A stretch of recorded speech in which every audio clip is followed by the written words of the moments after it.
welcome back to On the Grass with Derbyshire FA. We're joined by Nigel Clough, who's the manager of Mansfield Town, joined by Pete Lansley, and we are joined by Ella.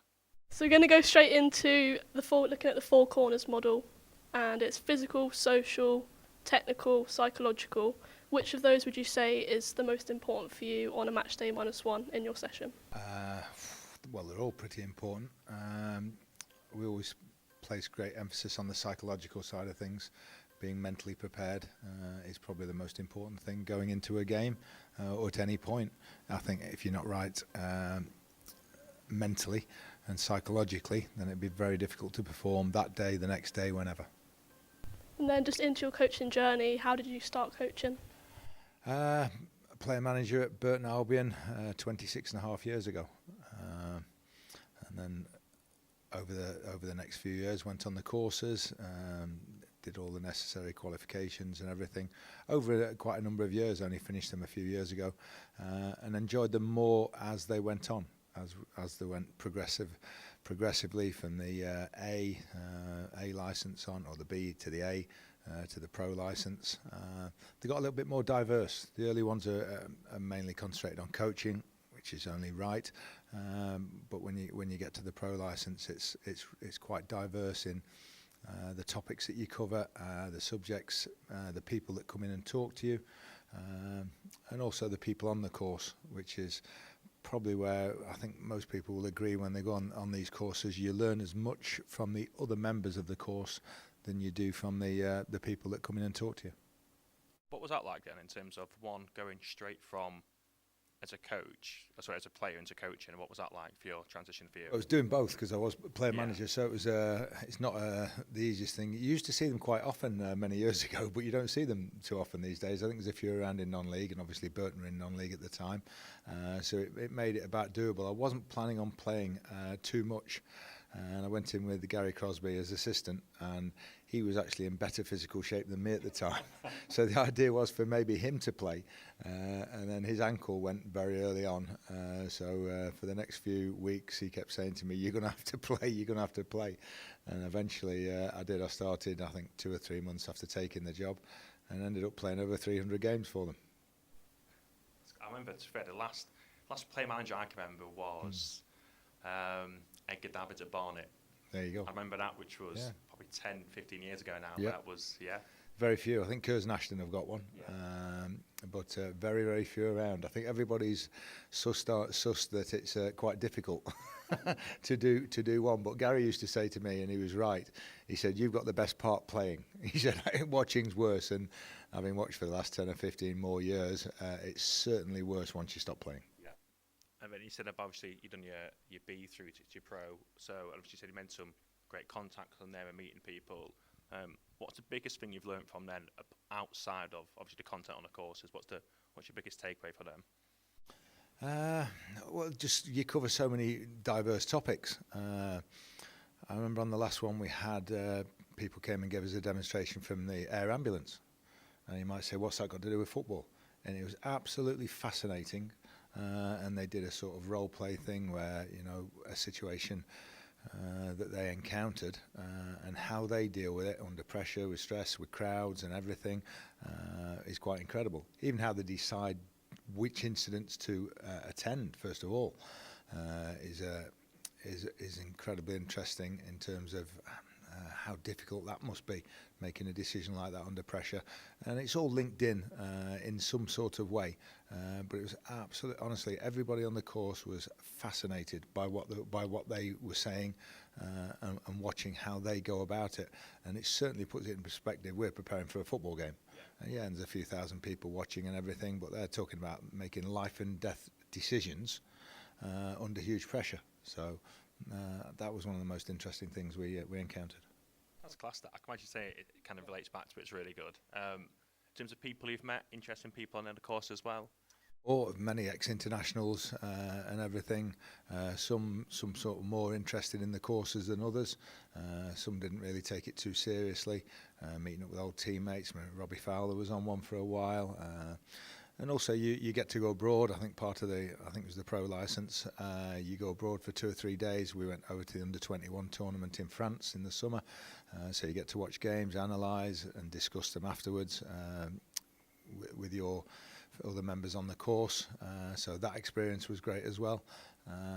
But yeah, a lot of ex-internationals on them and everything. You'd go from sort of non-league managers and up to international players. So very interesting mix. And what's that like in terms of then mixing with managers across different levels? Because I'm assuming you can take information and detail from anyone. That's in it. In terms of then, do you use that, kind of take a little bits away and change it to your approach, or is it kind of... Well, every day you learn something. You know, we've been in this morning having lost last night, and you learn something, whatever it is. It's never a job where you think, right, I've cracked it now. Won't happen. So the more people you sort of come into contact with on these courses and the diversity, the more you're going to learn as well. I say some people hadn't even started their journey. Coaching, managing, whatever. Nemanja Vidic was on, the ex-Manchester United defender, was on one, and I don't think he's gone into it yet. And he was seriously considering whether to make a career as a manager or a coach. And he was interested in people talking to him about the benefits of it, and obviously the downsides of which there are considerable. And I remember, I don't know, somebody talking to him saying, you know, think very carefully before you go into it.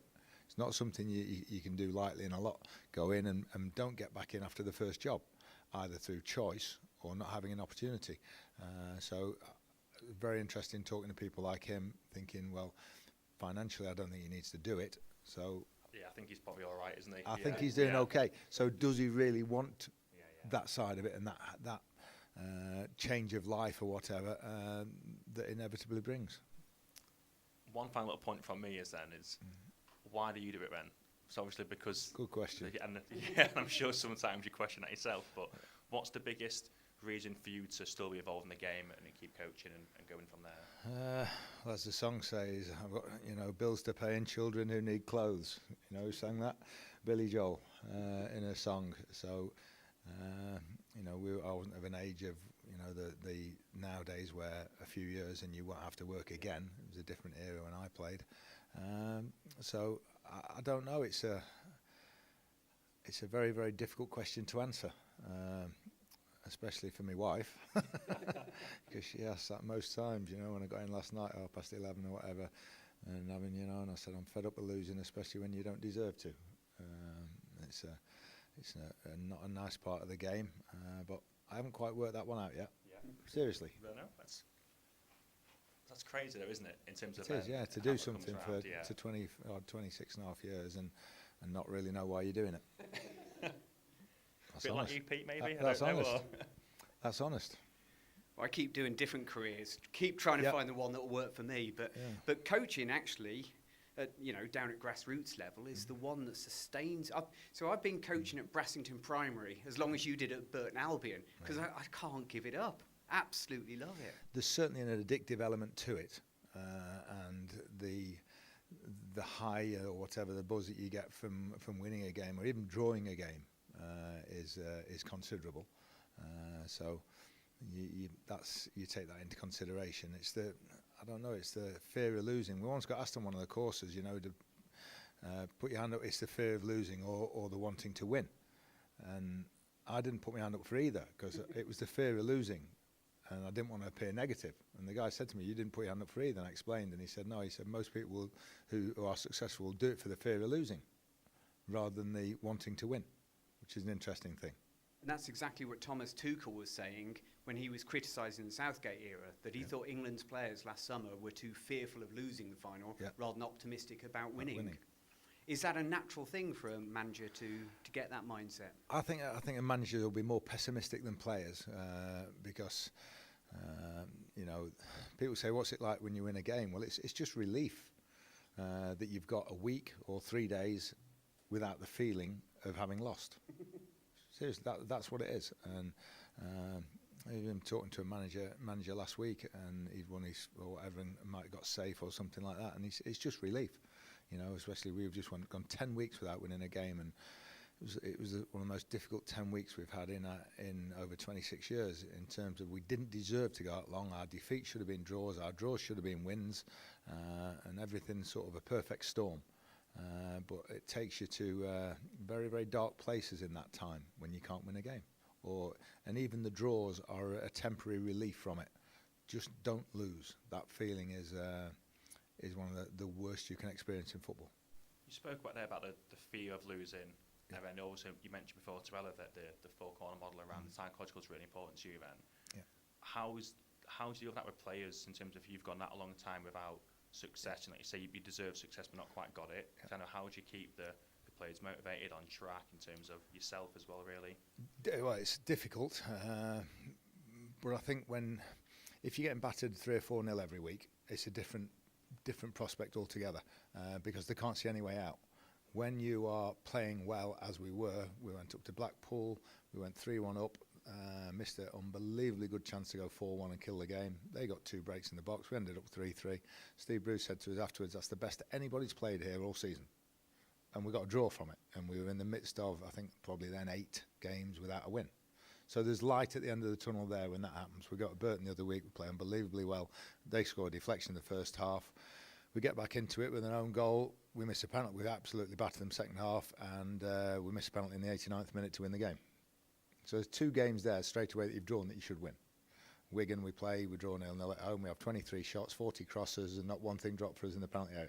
So you have to draw on things like that and say, yeah, come on, it will change. Keep going and it will change. And then a couple of weeks ago, we got a win against Barnsley where something dropped in the penalty area in the 90th minute, and Deji Ashalaja took one away. It can't keep going like that. But if you, as I say, if you're getting you've got nothing to hang on to, then it's a different ball game altogether. You talk about the number of crosses and such like. How much do you work with data, and has that evolved throughout your career? In what way do you use it? Oh yeah, well you didn't have access to it in non-league at Burton. Now we have not absolutely fantastic, Premier League standard. We don't have that. It was what you can afford. We do have the GPS units for training and for matches and everything. We do have access to quite a lot of stats. It's sort of narrowing it down to what you really need. We sit 17th in the league, and I don't know, this was a game or 2 ago, our analyst found a stat, and we asked the players actually, which 3 teams have had the most touches in the opposition penalty area this season, which I think is a relevant stat, not just entries where anybody can sling it in from anywhere, actual touches, your team in the opposition penalty area. We asked the lads and they said Birmingham. I said, yeah, Birmingham, one of them, definitely, best team in the league by a country mile. Wrexham, no. Charlton, no. Wycombe, said, yep. Wycombe, way they play as well. 2nd in the league, or 3rd in the league, yep. And so was the 3rd one that went through 3 or 4 teams and eventually got to, well, is it us? I said, yes, it is, yeah. Right. And not only are we in the top 3, we're actually top. Wow. So to be 17th in the league, as we are at the moment, and have the most touches in the opposition penalty area, that's exactly the sort of thing you can say to players, psychologically help them and say, that's how close we are. So it tells you 2 things. It tells you, you need a striker to put the ball in the box, and our main one's been injured for 3 months, Lee Gregory. And secondly, you're not getting the rub of the green. The ball's not bouncing for you in the penalty area, because for it to go in that many times and it not to drop for you is unusual, to say the least. So that's exactly the sort of thing. And they know that. Players they are daft, but they're not daft. They know if they're playing poorly, they know if we're getting battered in games and everything. So we have to sort of tell them all things like that just to keep them going. But it's relevant, and it is true. It's you know what I mean. We are playing all right. We're doing it. Will change.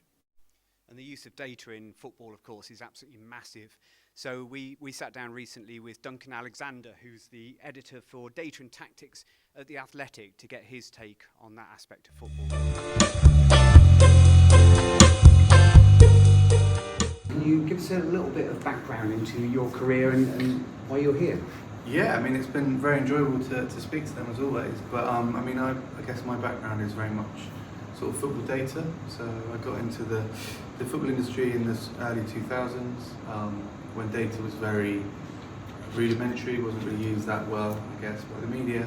And then probably not entirely down to me, but as the time I've been working in it, it has grown massively and has become like an integral part of not only how fans consume football, but how clubs, scout players and, plan tactics and etc. And are you still? You are the original Opta-Joe. Are you still Opta-Joe? Sadly not. No, they changed the password after I left Opta. Probably for the best.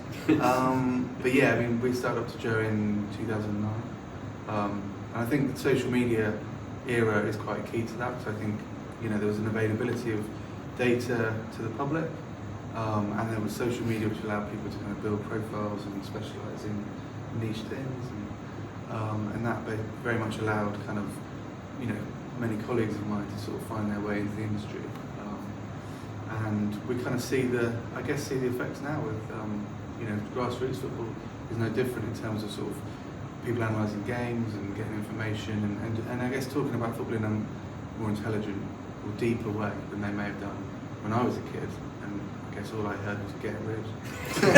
4,000 times. Maybe more of a comment on my ability. And do you feel there was that pivotal moment for English football? Like a lot of people say it's like Pep Guardiola with the playing out from the back and possession and things like that. Like in your industry with the numbers and the stats, when was that moment, do you think, where things were starting to change and it was getting more recognised? I think quite a pivotal moment was probably England being absolutely terrible at Euro 2000, Keegan resigning, and a realisation that we actually, you know, had to learn from continentals and actually, you know, get academies going. Obviously the French and the Germans were ahead, and they had their sort of golden generations. But I think what we're seeing now is, with the wealth of the Premier League, that, you know, the Premier League academy system now is just, there's so many good players.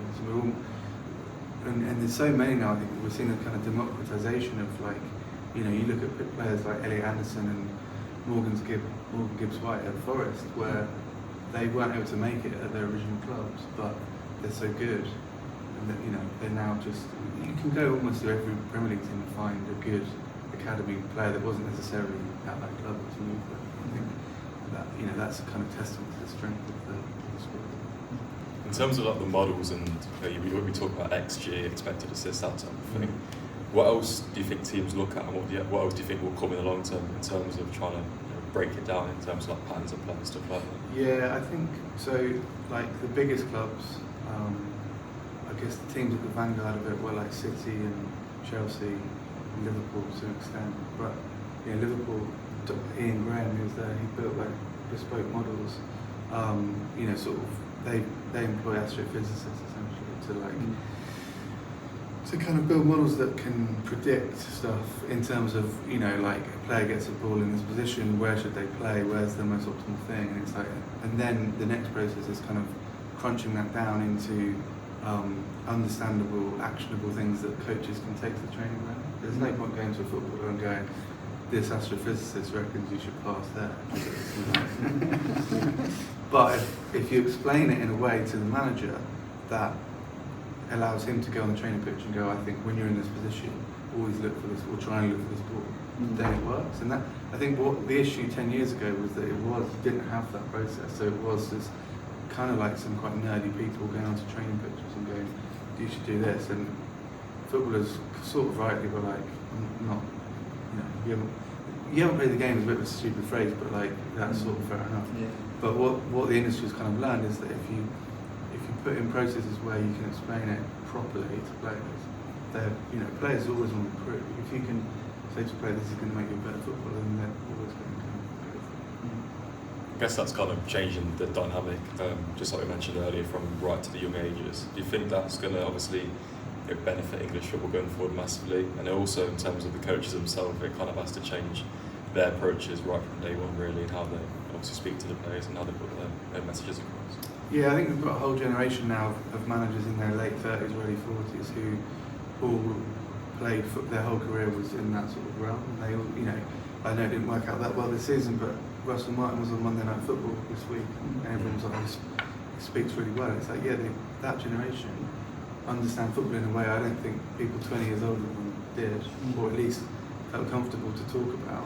You know, you compare Russell Martin with an older manager, he gives a lot more information, a lot more sort of understanding, and that will only continue. I think, you know, you take a player who's 25 now, when they're 45, they're going to be like super, and I think that's good. You know, I think, and it's obviously we all know England haven't won a trophy for a long time, but they really should soon, because the in terms of layers of quality, and we've got so much compared to other countries. Maybe France are the nearest comparison, but yeah, the amount of quality coming through academies is off the charts. What's the athletics relationship with coaching and grassroots football? And if we've got grassroots coaches watching this or listening to this, what can they get if they go to the athletics? Well, I mean, I sort of manage the data and tactics team, and we've got a writer, Liam Tharm, who's very invested in sort of coaching, and he used to work at Cambridge United and really into that sort of realm. He's done lots of articles about pathways. He spent a week with the PSV youth team over there and looked at how, I mean, there was some great stuff in that article. I think that's really, anyone listening or watching this should look up that article, because some of the systems they had in place, they were amazing. They had like 3 different pitches that replicated different times of the season, so the players would get used to. So if you were like, you can play this football in August, but you can't play it in November, so let's go and practice on the November pitch. Yeah. All that sort of stuff. So it's some really cool, interesting background stuff, and he's got some really good ideas upcoming as well. So yeah, it's definitely, we've got some stuff worth doing. Nigel, I was just wondering what involvement you've had with the grassroots game, whether it be coaching or just watching your son, I heard. Yeah, I used to watch my son growing up, playing on a Sunday morning, and of course I used to play myself on a Sunday afternoon for my brother's team, going back many years on Darley Fields and Meadow Lane and the racecourse, which the racecourse was the one we never liked because of the wind. It used to, when we were young, especially playing under 11s, under 12s for Redwood, and when the wind sort of went straight down, the kids couldn't kick it. You couldn't kick it out of the penalty area, so you get the farcical situation of goal kicks, which never got out the penalty area, but hugely enjoyable, and also playing for the school teams over the years. So I think grassroots is. It's not where everybody watches, and it's not the Premier League or the Football League or anything like that. But for those who take part in it, I think it's a wonderful part of the game, and it's something where the Premier League have a responsibility, financially as much as anything, to make sure that grassroots is looked after all the way down, because they're incredibly fortunate at the top of the pyramid. To have, and it is primarily, that's why people watch the Premier League, and that brings in the most revenue. But beyond that, they have this responsibility to look after lower down. How do you think your coaching style has evolved since you started out? Do you think it's different? Is it largely the same? No, I think it has to evolve as society evolves. It has to change with it. We were talking last night after the game. An old teammate came in called Paul Hart, who I was fortunate enough to play with. He was coming towards the end of his career, and the things that we were sort of said, the things that were said to us, you wouldn't necessarily be able to do those things now. I think generally youngsters are. You have to go about it a different way in terms of more getting them on side rather than being confrontational with them. I think the young players these days tend to take it the wrong way, or not be as strong to come through it. Certainly criticism, and so it has to be delivered in a certain way, a more sort of positive way. And I think it's definitely a more arm around the shoulders approach these days than there is getting up close into somebody's face. Do you think that academies for younger players or grassroots have a role to play now in terms of making children more kind of resistant or kind of bounce back ability and things like that? Definitely. You ask almost any manager, senior manager, and they will say that what youngsters are really lacking is leadership qualities, resilience, physically and mentally as well, as they come through.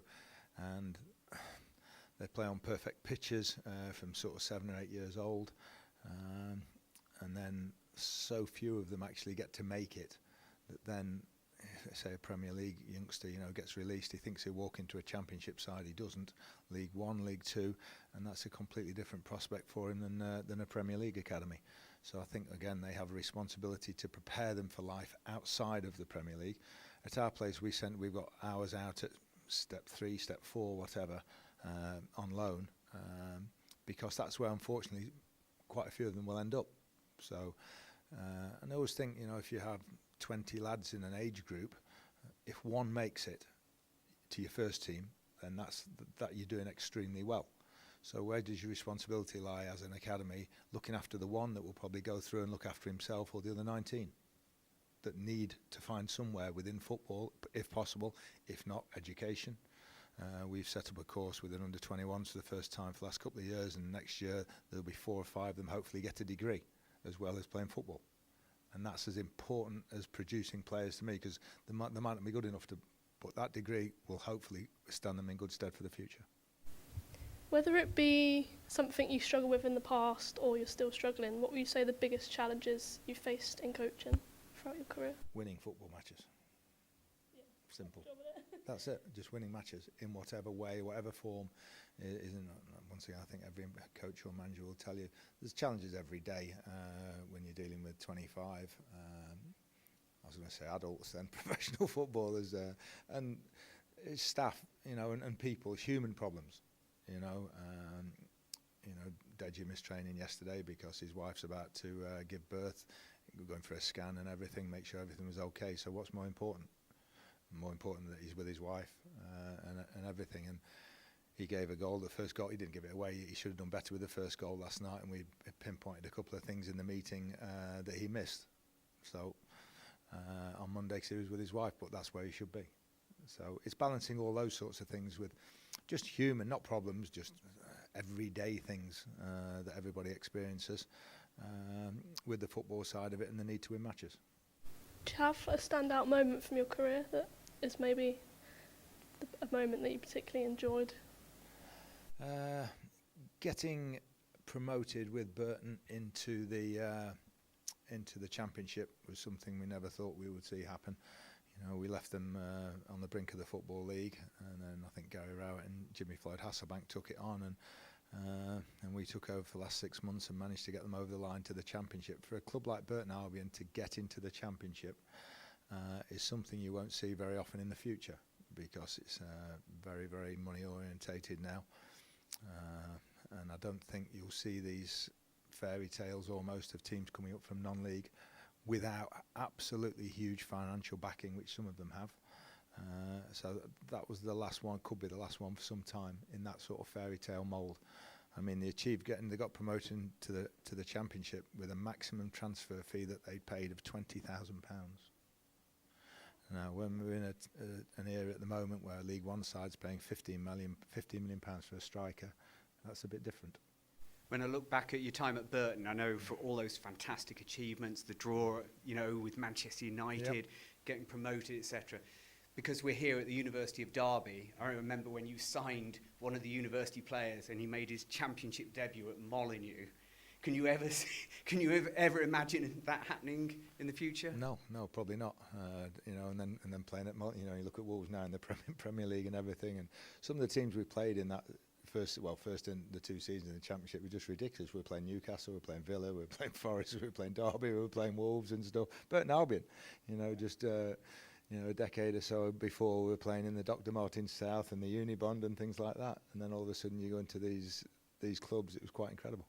Those miracle stories in football are what keep us going. Ash was asking earlier about what makes you keep going. I mean, when you look all the way back and when you were playing under your dad, you were still playing on Sunday afternoons sometimes for your brothers, not league for Simon's team. Yep.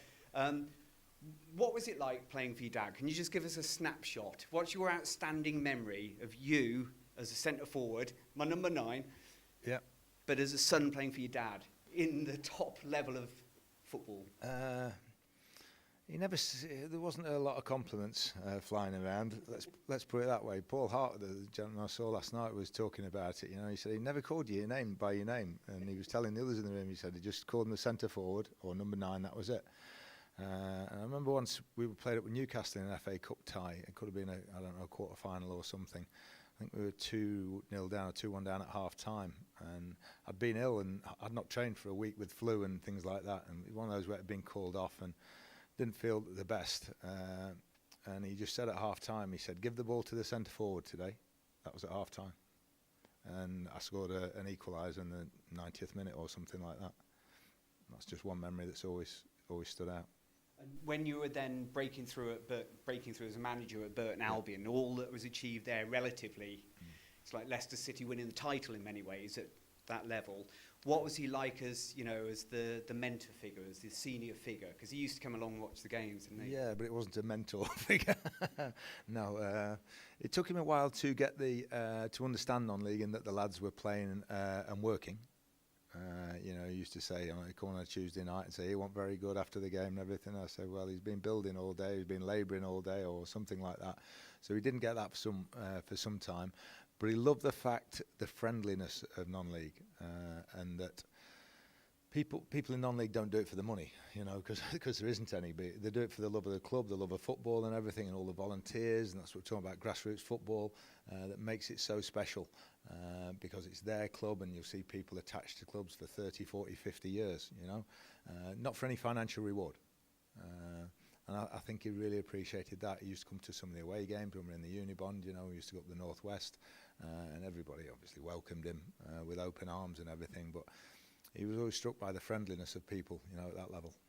And what would Brian Clough have made of the season 24-25 that Nottingham Forest are having now? He'd be very proud of them, without a doubt. And the nicest thing is, you know, the new generation are having these memories now. They've had the dads and granddads telling them, well, I was in Munich and I was in Madrid when they won European Cups and everything, and it's a long time ago. And for this new generation now, that are only supporting the club because of that time, because of the families and everything, and it's a generational thing where, you know, because the granddads and granddads went, they go now, and they're experiencing a little bit of what they had so many years ago. So I think he would be very proud of that. Just one final thing from us then before we finish is, if you could give any piece of advice to a coach who's just starting, whether it be academy football, grassroots, or a new head coach in the Football League, for example, what's the one piece of advice you could give them? Well, my dad used to say, when they used to ask him, how you doing, he used to say, surviving. Try and survive. That's it. Just try and survive in whatever you're doing, the coaching or managing or whatever. Just try and survive. Because the average in, I think, the Football League is less than 13 months now. So if you can hang on a bit longer than that, then you're doing well. And just going to finish on a quick game of this or that, if that's all right. Far away. And so in the fewest words possible, midweek or Saturday fixture? Midweek. Cat or dog? Dog. Premier League or Old First Division? Old First Division. Derby County or Nottingham Forest? Can't split them. Lived in Derby for 50 odd years, played for Forest and everything, so wish them both well. Commentators, Peter Drury or Sam Matterface? Don't really listen to them. I couldn't. If you put them both on, I couldn't tell you. Fair enough. It's midwinter. You're training. Astro or grass? Grass. Roast beef or fish and chips? Fish and chips. Summer football tournaments or a bit of cricket and tennis? Cricket and tennis. Netflix at home or trip to... What are you laughing at? I'm happy with fish and chips argument. I'm happy with that. I'm happy with you, yeah. Netflix at home or go to the cinema? Cinema. Yeah. Excellent. It's been absolutely brilliant having you on, Nigel. Thanks ever such a lot. So join us again on The Grass for our next episode soon. Thank you.